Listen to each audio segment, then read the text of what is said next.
Welcome to Storytime Africa Tales.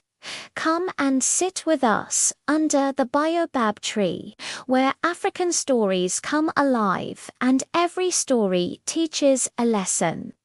Today's story is called The Parrot Who Told Too Many Secrets.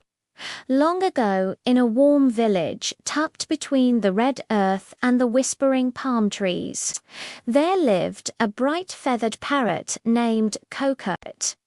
His feathers shimmered green, gold, and blue, and his voice was so clear that it could be heard across the marketplace.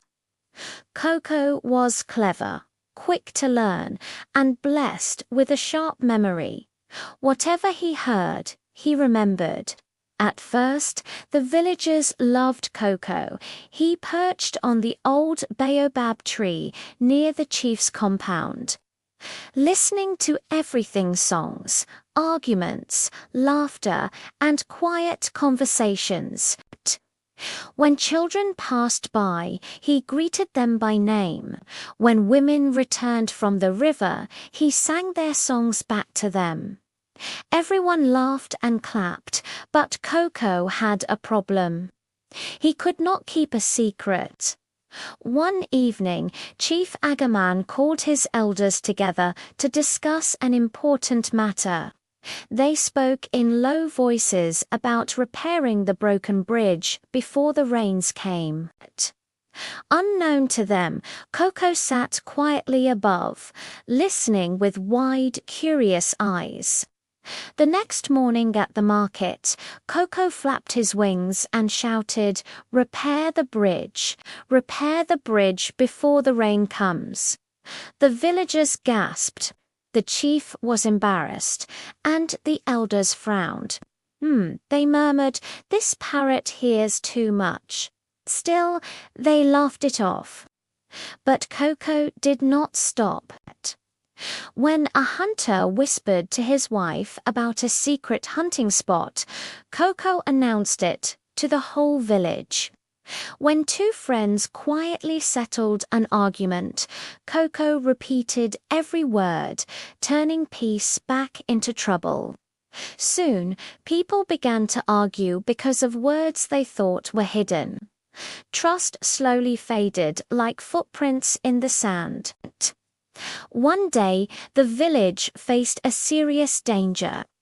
A group of thieves was rumored to be nearby. The chief called a secret meeting at night and warned everyone to keep quiet.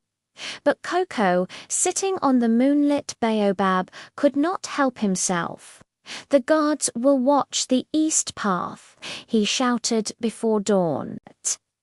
That night, the thieves avoided the east path and escaped through the west, stealing goats and grain. The villagers were angry. "Coco has gone too far," they said. "Words can be more dangerous than teeth." They gathered beneath the baobab tree. The chief did not punish Coco with stones or cages. Instead, he spoke calmly.